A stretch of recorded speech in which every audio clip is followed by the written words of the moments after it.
নমস্কাৰ মৰমৰ ছাত্ৰ-ছাত্ৰীসকল, কি খবৰ তোমালোকৰ? আশা কৰোঁ তোমালোকে ভালে আছা। মৰমৰ ছাত্ৰ-ছাত্ৰীসকল, তোমালোকৰ যিহেতু পৰীক্ষাখিনিও ভালে গ'ল, এতিয়া সকলোৰে মনত এটাই প্ৰশ্ন, গ্ৰেছ মাৰ্ক দিব নে নাই? যদি দিয়ে তেন্তে কিমান নম্বৰ দিব? কোনটো ছাবজেক্টত দিয়? প্ৰতিটো ছাবজেক্টত কিমান নাম্বাৰ কৰি গ্ৰেছ মাৰ্ক দিয়া হ'ব? এই সকলোখিনি তোমালোকৰ আজি এইটো ভিডিঅ'ত ডিছকাছ কৰিম। চ' তোমালোকে ভিডিঅ'টো স্কিপ নকৰাকৈ প্ৰথমৰ পৰা শেষলৈকে চাই যোৱা। আৰু যদি তোমালোকে চেনেলটো ছাবস্ক্ৰাইব কৰা নাই, চেনেলটো ছাবস্ক্ৰাইব কৰি জাষ্ট মটিভেশ্যন এটা দি যোৱা। ঠিক আছে? ত' বলক এতিয়া ভিডিঅ'টো আৰম্ভ কৰোঁ। এতিয়া তোমালোকৰ এখন মাৰ্কশ্বিট লৈ আহিছো। আগতে বস্তুখিনি চাই লোৱা তোমালোকে, তাৰপিছতে বস্তুখিনি ভাল কৰি বুজি পাবা যে আচলতে কোনটো বিষয়ত কিমান মাৰ্ক কৰি গ্ৰেছ দিয়া হয়। ইয়াৰ প্ৰথমতে চাই লোৱা তোমালোকৰ মাৰ্কশ্বিট এখন। ইয়াতে আগতে নাম্বাৰ ডিষ্ট্ৰিবিউচনখিনি চাই লোৱা, কোনটো ছাবজেক্টত কিমান নম্বৰ কৰি ছাত্ৰজনে পাইছিল।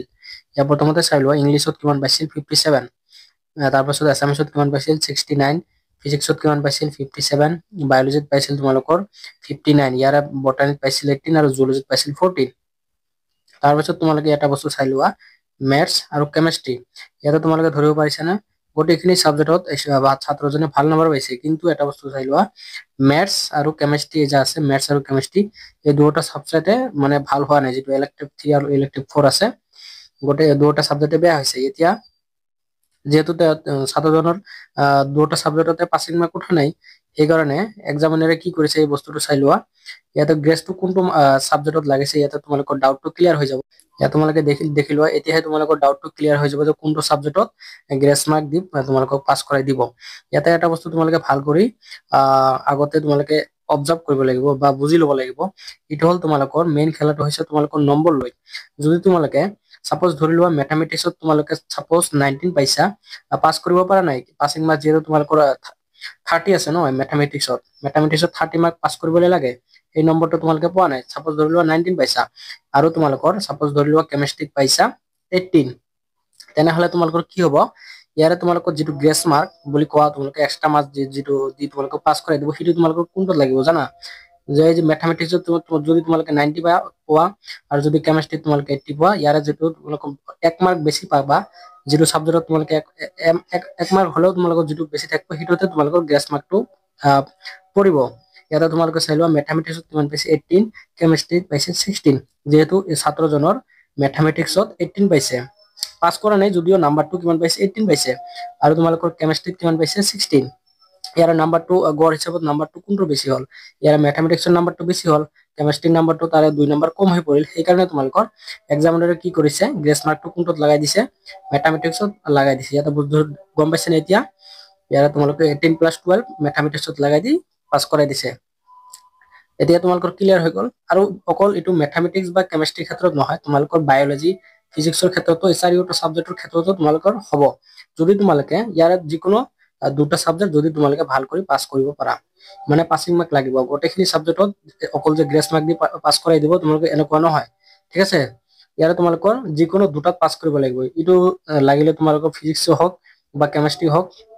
তাৰপিছত তোমালোকৰ কি লাগিব, এটা আৰু এটা তোমালোকৰ ইলেক্টিভ থ্ৰী সাবজেক্ট এটা লাগিব নহয়। এটা তোমালোকৰ মেথামেটিক্স হ'ব পাৰে, বায়'লজি হ'ব পাৰে। ইয়াৰ দুটাৰ ভিতৰত তোমালোকে যিমানখিনি নাম্বাৰ এই কেমেষ্ট্ৰি আৰু বায়'লজিৰ ক্ষেত্ৰত যিমানখিনি পাবা, সিমানখিনি তোমালোকক দি পাছ কৰাই দিব। আৰু এটা বস্তু তোমালোকে বুজিব লাগিব, এইটো হ'ল তোমালোকৰ এই গ্ৰেছ মাৰ্কটো যে তোমালোকে এড কৰি দিল ইয়াতে মেথামেটিক্সত, 12 মাৰ্ক যে গ্ৰেছ মাৰ্ক দি পাছ কৰি দিল, এই বস্তুটো তোমালোকে ভালদৰে বুজি লোৱা। ইয়াৰে টোটেল মাৰ্ক ষ্টুডেণ্টৰ জোনত কিমান পাইছে, ইয়াৰে তোমালোকে নাম্বাৰখিনি চাই লোৱা একবাৰ। তোমালোকক ভালকৈ নাম্বাৰখিনি দেখাই দিছো। ইয়াৰে টোটেল মাৰ্ক যিখিনি আছে ষ্টুডেণ্টজনৰ পাইছে 260। ঠিক আছে? 260 ইয়াৰ টোটেল মাৰ্ক পাইছে। তাৰ ভিতৰতো তোমালোকৰ ইয়াৰে এক্সট্ৰা মাৰ্ক যিটো তোমালোকক গ্ৰেছ মাৰ্ক দি পাছ কৰাই দিল, সেইটো মেথামেটিক্সত 12 নাম্বাৰ দি পাছ কৰাই দিল, যিহেতু তাৰ কাৰণে ইয়াতে তোমালোকৰ 12 নাম্বাৰটো যোগ হোৱা নাই। কিয় যোগ হোৱা নাই? এইটো কাৰণ তোমালোকৰ এইটো গ্ৰেছ মাৰ্ক দি মানে অতিৰিক্ত নাম্বাৰ এটা দি তোমালোকক পাছ কৰাই ধৰি দি পাছ কৰাই দিছে। সেইকাৰণে তোমালোকৰ এই নাম্বাৰটো ইয়াতে যোগ দিয়া নাই। আৰু তোমালোকেও যদি এনেকুৱা গ্ৰেছ মাৰ্ক লৈ পাছ কৰা, তেনেহলে তোমালোকৰ এই নাম্বাৰটো ইয়াতে যোগ নিদিব। ঠিক আছে? এতিয়া কথাটো বুজি পাইছা? এতিয়া বস্তুটো বুজি পাইছা নে নাই? এতিয়া ভালদৰে বস্তুটো আকৌ এবাৰ তোমালোকে ভালদৰে অবজাৰ্ভ কৰি লোৱা, আকৌ নাম্বাৰখিনি চাই লোৱা। ঠিক আছে? তোমালোকৰ তেতিয়াহে তোমালোকে ভালদৰে বুজি পাবা। এতিয়া তোমালোকৰ ক্ষেত্ৰতো এনেকুৱাই হ'ব, কাৰণ যিহেতু তোমালোকৰ পেটাৰ্ণটো এবাৰ বহুত চেঞ্জ হৈছে পৰীক্ষাৰ, সেইকাৰণে তোমালোকৰ গ্ৰেছ মাৰ্ক লাগিবই। মানে ভাল যিজনে ভাল সিজনেতো পাছ কৰি যাব, তাৰ কথা কোৱা নাই, কিন্তু যিজনে মানে এভাৰেজ ষ্টুডেণ্ট হয়, সেইজনে মানে কি হ'ব, তেওঁকতো গ্ৰেছ মাৰ্ক লাগিবই ন। চ' তোমালোকেও মানে যিকোনো দুটা ছাবজেক্ট তোমালোকৰ ভাল কৰিব লাগিব, লাগিলে সেইটো বায়'লজি হওক বা কেমিষ্ট্ৰি হওক। তাৰপিছত তোমালোকৰ ইলেক্টিভ 3 এটা ছাবজেক্ট যিটো লাগিব সেইটো তোমালোকৰ গ্ৰেছ মাৰ্ক দি পাছ কৰাই দিব। কিন্তু তাৰ ভিতৰত তোমালোকৰ ইলেক্টিভ 3 আৰু 4 ছাবজেক্ট যিটো হ'ব তাৰ ভিতৰত নাম্বাৰ হিচাপে গড় হিচাপে সেইটো যিকোনো এটাত বেছি হ'ব লাগিব। সেইটো তোমালোকৰ নাম্বাৰৰ ওপৰত ডিপেণ্ড কৰিব যে কোনটো নাম্বাৰত তোমালোকক গ্ৰেছ মাৰ্ক দিয়া হ'ব। যদি বেছি হয় সেইটো নাম্বাৰত ছাবজেক্টত, তেন্তে এইটোতে তোমালোকৰ গ্ৰেছ মাৰ্ক দিব। আৰু তোমালোকে এইখিনিতো গমেই পোৱা ন কিমান মাৰ্ক পালে কিমান কি হয়। চ' মৰমৰ ছাত্ৰ ছাত্ৰীসকল, তোমালোকৰ এইখিনিয়ে মানে বস্তুখিনি তোমালোকক বুজাবলৈ চেষ্টা কৰিলো। যদিও ভাল কৰি বুজোৱা নাই, তথাপিও তোমালোকক থুলমূল এটা আভাস দিলো। চ' তোমালোকে সেইকাৰণে তোমালোকে পৰীক্ষাখিনি ভালকৈ দিয়া। তোমালোকৰ অসমীয়া পৰীক্ষা আছে, অসমীয়া পৰীক্ষাটো ভালকৈ দিয়া। তাৰপিছত কোনটোত তোমালোকক গ্ৰেছ মাৰ্ক লাগে সেইটো তোমালোকৰ পিছত দেখা যাব। তোমালোকৰ পৰীক্ষাৰ ওপৰত ডিপেণ্ড কৰিব। চ' আজিৰ কাৰণে ইমানেই আছিল। ধন্যবাদ।